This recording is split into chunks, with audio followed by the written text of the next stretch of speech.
Islam can be a little confusing. You meet a Muslim at the grocery store, nicest person in the world, cute kids, loves America. Later that day, you turn on your television and wait a minute, some other Muslim just blew up the grocery store. What's going on here? Who represents Islam? The peaceful Muslim buying tomatoes or the violent Muslim bombing tomatoes? You'd like an answer, so you open up the Quran. You read Surah 2, 256. There is no compulsion in religion. That sounds peaceful and tolerant. I guess the peaceful Muslims are the true followers of Islam. Then you go to Surah 929. Fight those who do not believe in Allah. That's not nice. Now it seems like the violent Muslims got it right. The evidence points in different directions, so what are you supposed to believe? Partnership between America and Islam must be based on what Islam is, not what it isn't. If you've ever wondered why there are both peaceful and violent passages in the Quran, if it's ever bothered you that Muslims demand religious tolerance in the West while Christians and Jews can't build churches or synagogues in Saudi Arabia, if you've never quite grasped why organizations like CARE or ISNA claim that Islam is a religion of peace while they support terrorism behind the scenes, welcome to the most important video you'll ever watch. You can't understand Islam in the world today without understanding one essential fact. Jihad proceeds in stages. As the tiny tadpole grows into the bellowing bullfrog, as the lowly acorn becomes the mighty oak, as adorable Parent Trap Lindsay Lohan transforms into whatever she is now, so also the tolerant toddler of peaceful Islam eventually goes through puberty. That's when we all find out what full-grown, Jew-hating, church-burning, wife-beating, apostate-killing, Allahu Akbar yelling Islam is really like in all its blood-spattered glory. Whether you look at the life of Muhammad, or the early Muslim community, or the Quran, or the Hadith, or the Sirah literature, or classical Muslim commentaries, or modern Muslim scholarship, or the spread of Islam in the world today, you will find the exact same pattern. There are 3 stages in the call to jihad, depending on the status of Muslims in a society. And if you understand these 3 stages, you'll understand Islam, 14 centuries of Islamic history, and the situation we're in right now. Partnership between America and Islam must be based on what Islam is, not what it isn't. Stage 1. Stealth jihad. When Muslims are completely outnumbered and can't possibly win a physical confrontation with unbelievers, they're commanded to promote peace with non-Muslims and to preach a message of tolerance. For instance, when Muhammad and his followers were a persecuted minority in Mecca, they criticized the beliefs of the polytheists, but they did so peacefully. The revelations Muhammad received during this time proclaimed a future judgment for unbelievers. Allah will one day punish those who reject Muhammad, but in the meantime, to each his own. Live and let live. Coexist. A characteristic chapter from this period is Surah 109. As the Holy Quran tells us, Say, O unbelievers, I do not serve that which you serve, nor do you serve him whom I serve, nor am I going to serve that which you serve, nor are you going to serve him whom I serve. You shall have your religion, and I shall have my religion. Muslims in the West point to passages like this as evidence that Islam is inherently peaceful. But we know from Muslim sources that while Muhammad was calling for religious tolerance in Mecca, he was already planning to conquer the world in the name of Allah. He even tried to lure pagans to Islam by promising them victory over the non-Arabs. Let's look at a passage. One day, some of Muhammad's tribesmen went to his uncle Abu Talib because they wanted to arrange a truce with Muhammad. They wanted Muhammad to stop criticizing their beliefs. Watch what happens. Abu Talib sent for the messenger of Allah, and when he came in, he said, Nephew, here are the sheikhs and nobles of your tribe. They have asked for justice against you, that you should desist from reviling their gods, and they will leave you to your God. Uncle, he said, shall I not summon them to something which is better for them than their gods? What do you summon them to? He asked. He replied, I summon them to utter a saying through which the Arabs will submit to them, and they will rule over the non-Arabs. Abu Jahl said from among the gathering, What is it, by your father? We will give you it and 10 like it. He answered, that you should say, there is no deity but Allah. Think about this for a moment. Muhammad's walking around Mecca calling for peace and tolerance. But behind closed doors, he tells the Quraysh, join me and we'll rule over the non-Arabs, Christians, Jews, Persians, etc. These groups aren't attacking Muhammad at all, and he's already planning to conquer them. What does he need in order to subjugate the non-Muslims? He needs an army. And so he asks his tribe to convert to Islam. Now, how many times have we seen Muslim groups in the world today calling for tolerance in public, but saying something very different in private?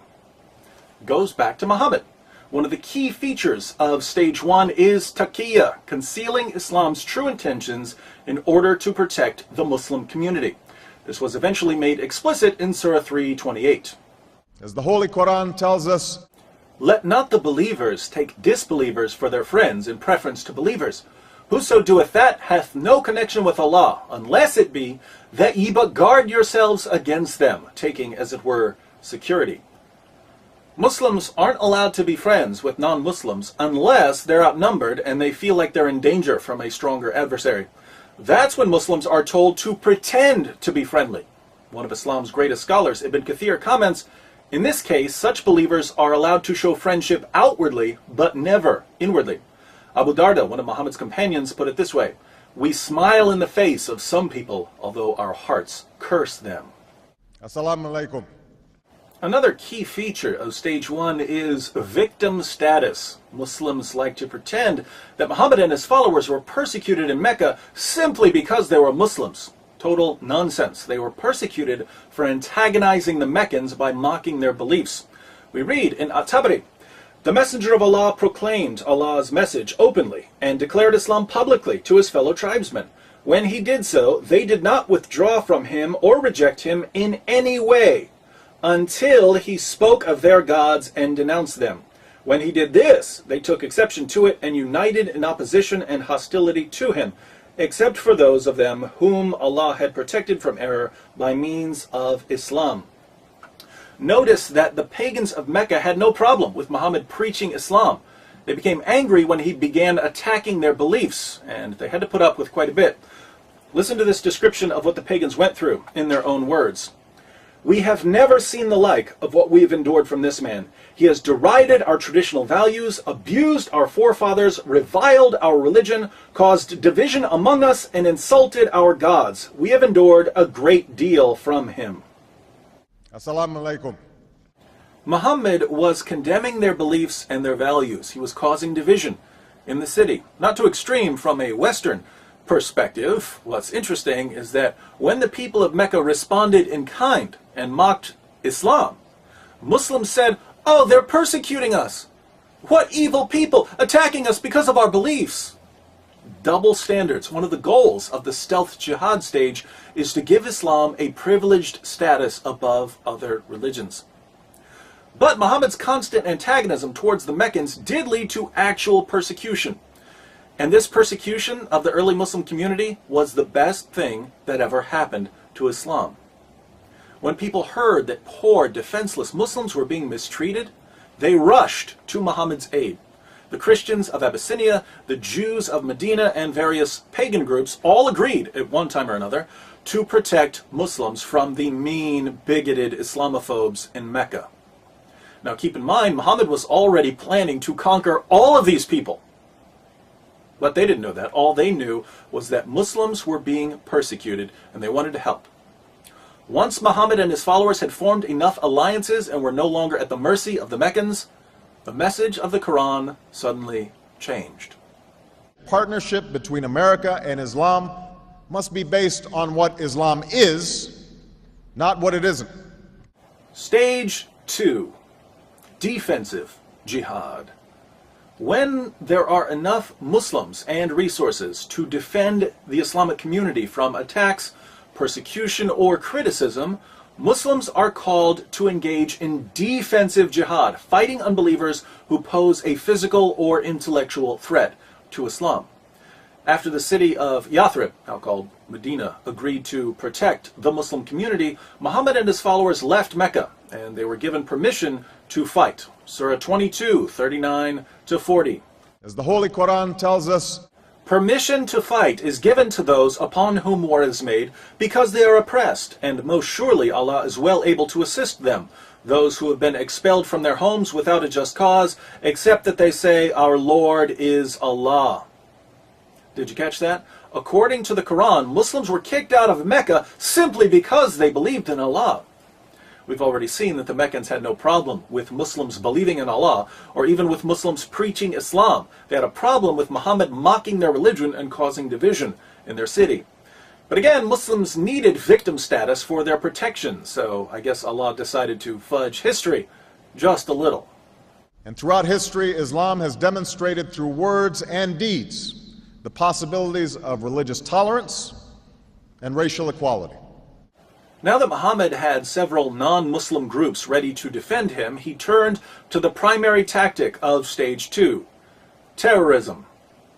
The people of Mecca depended on the caravan trade for their survival. Anyone who had money would invest it, hoping to get back something extra to feed their families. If a caravan was robbed or didn't return, children might starve. So instead of living a peaceful life in Medina, Muhammad started attacking the Meccan caravans. Muslims launched 7 attacks against the caravans, and the Meccans never retaliated. During the 7th attack, Muslims killed a man, and they took the goods and some captives as well. The problem was that it was still the holy month, when everyone agreed not to fight. Muhammad was a bit worried about this at first, but then he received Surah 2:17. As the Holy Quran tells us, They question thee, O Muhammad, with regard to warfare in the sacred month. Say, warfare therein is a great transgression, but to turn men from the way of Allah, and to disbelieve in Him and in the inviolable place of worship, and to expel His people thence, is a greater transgression with Allah, for persecution is worse than killing. Persecution is worse than killing. Yes, we killed a man during the holy month when there was a universal agreement not to fight, but you persecuted us, and that's worse. So don't you dare judge us. The Meccans had been trying to avoid war, but it was clear that the Muslims weren't going to stop attacking the caravans, and that Meccan trade and the livelihood of the city would never be safe. So the pagan tribes sent an army to protect the next caravan. Muslims attacked and defeated the Meccans at what became known as the Battle of Badr. Notice that the first real battle between Muslims and non-Muslims was a result of non-Muslims trying to protect themselves from Muslims terrorizing their trade routes. Islam has a proud tradition of tolerance. It didn't take long for Muhammad's protectors to realize that they had been duped. Muslims weren't quite the innocent victims they had claimed to be. Muhammad and his followers were far more greedy and violent than the pagans they were now attacking. But these disillusioned defenders soon learned that once you agree to support Muhammad, you don't get to change your mind. Anything other than perfect allegiance to Muhammad becomes grounds for expulsion, seizing property, enslavement, or annihilation. 3 Jewish tribes in Medina found that out the hard way. A proud tradition of tolerance. Non-Muslims also learned that no matter how much they disagreed with Muhammad's campaign of violence and intimidation, they had to keep their mouths shut. Muhammad began ordering the assassination of critics during stage 2. People who spoke out against Islam or wrote poems about Muhammad were brutally murdered. And the citizens of Medina, the very people who had invited Muslims into their city, saw their rights rapidly disappearing in the name of Allah. Tolerance, tolerance, tolerance. Stage 2, then, is characterized by defensive fighting those who attack the Muslim community in some way.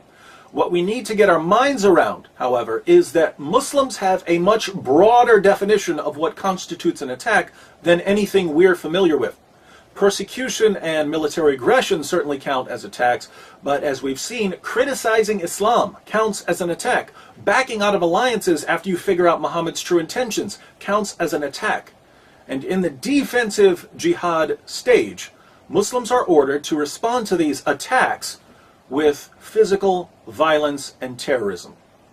Partnership between America and Islam must be based on what Islam is, not what it isn't. Stage 3, offensive jihad. When Muslims establish a majority and achieve political power in an area, they are commanded to begin offensive jihad. Once Mecca and Arabia were under Muhammad's control, the message of the Quran changed yet again. Suddenly, Muslims weren't just told to fight against aggressors. They were commanded to fight non-Muslims simply for being non-Muslims. As the Holy Quran tells us, O Prophet, strive hard against the unbelievers and the hypocrites, and be unyielding to them. Surely Allah has bought of the believers their persons and their property for this, that they shall have the garden. They fight in Allah's way, so they slay and are slain. O you who believe, fight those of the unbelievers who are near to you, and let them find in you hardness. tolerance, tolerance, tolerance. If Muslims have the military strength to expand their political power and to violently subjugate non-Muslim populations, forcing these non-Muslims to pay tribute, the Quran commands them to do so. Surah 9:29. As the Holy Quran tells us, Fight those who believe not in Allah nor the last day, nor hold that forbidden which hath been forbidden by Allah and His Messenger, nor acknowledge the religion of truth from among the people of the book, until they pay the jizya with willing submission and feel themselves subdued. This verse doesn't order Muslims to fight oppressors or even critics. It orders Muslims to fight those who don't believe in Allah. tolerance, Tolerance, tolerance, tolerance, tolerance, tolerance, tolerance. We find similar teachings in Islam's most trusted collections of ahadith. Sahih al-Bukhari 69:24. Muhammad said, I've been ordered to fight the people till they say, La ilaha illallah. None has the right to be worshipped but Allah, and whoever said, La ilaha illallah, Allah will save his property and his life from me. tolerance, religious tolerance, tolerance, religious tolerance. Sahih Muslim, number 30. Muhammad said, I've been commanded to fight against people so long as they do not declare that there is no God but Allah. Muhammad didn't say, I've been commanded to fight people until they stop persecuting us. That would be stage 2. It's stage 3. And the same guy who complained just a few years earlier that people were persecuting him because of his beliefs now says he's been commanded to fight people based on what they believe. Total hypocrisy. Religious tolerance, religious tolerance, religious tolerance. In the offensive jihad stage, Muslims can also expel Christians and Jews from lands they've been living in for centuries in order to keep certain areas that are important to the Muslim community pure. Areas such as Arabia. In Sahih Muslim 43:66, Muhammad says, I will expel the Jews and Christians from the Arabian Peninsula and will not leave any but Muslims. He won't leave anyone but Muslims. Is this a man who promoted religious diversity and tolerance? Only when he was in the minority. As soon as Muslims had control of the government, diversity and tolerance went out the window, along with the Jews and Christians. We will convey our deep appreciation for the Islamic faith, which has done so much over the centuries to shape the world. So this is the pattern that's been laid down for Muslims by their prophet. Stage 1, stealth jihad. When Muslims are too weak to fight, they promote peace and tolerance outwardly but never inwardly. They practice taqiyya, they prepare for jihad behind the scenes, they claim victim status, and they seek special privileges for Islam. Stage 2, defensive jihad. When Muslims are strong enough to fight but not strong enough to subjugate the unbelievers, they terrorize their enemies, murder critics, and look for excuses to attack other groups.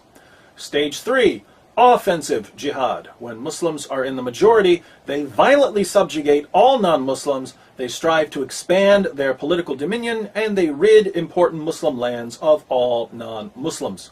This is the pattern we find in the Quran, in the Hadith, and in the Muslim commentaries. Assalamu alaikum. Now, look around the world and tell me what you see.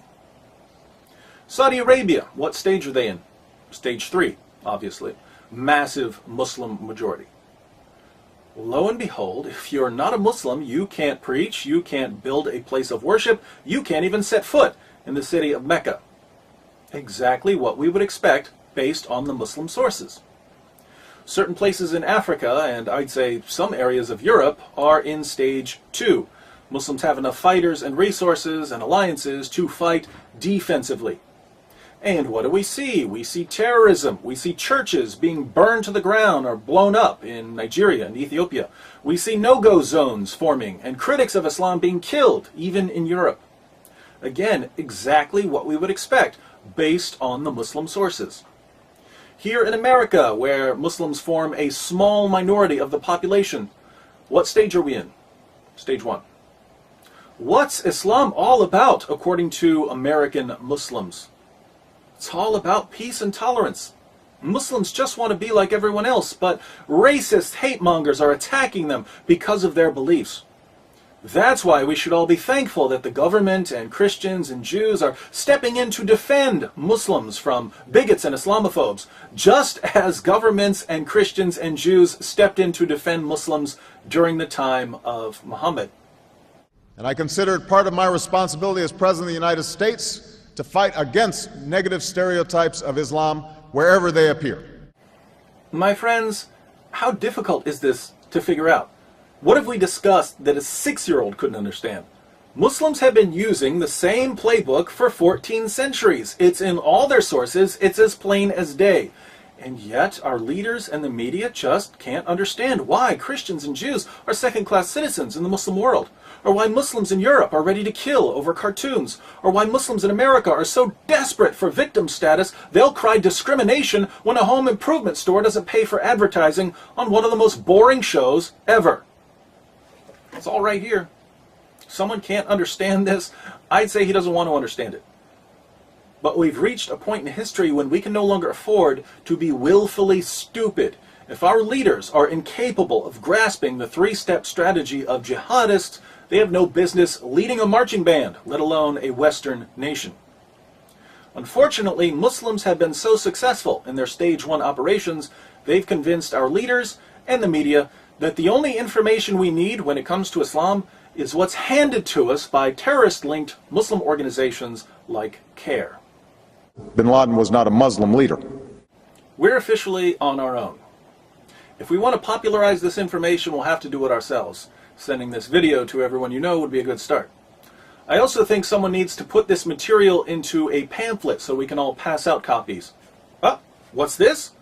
It's a double-sided pamphlet discussing the 3 stages of jihad. Seems I've already done most of the work for you. All you need to do is go to my blog, answeringmuslims.com, click on the Jihad tab at the top, and open the 3 stages of jihad PDF pamphlet file. You can print this out, fold it up, and give it to those who need to know about jihad, which is pretty much everyone. Islam's greatest ally in the West is ignorance. Jihadists can't subjugate us through physical force, so they're doing their best to subjugate our minds. The ultimate obstacle to global jihad, then, is an informed population of free people. Wouldn't you like to be an obstacle to jihad in Sharia? I know I would. In 2012, let's make a special, freedom-sized effort to educate ourselves and others about the inner workings of the jihadist machine. And let us call our project Operation Monkey Wrench.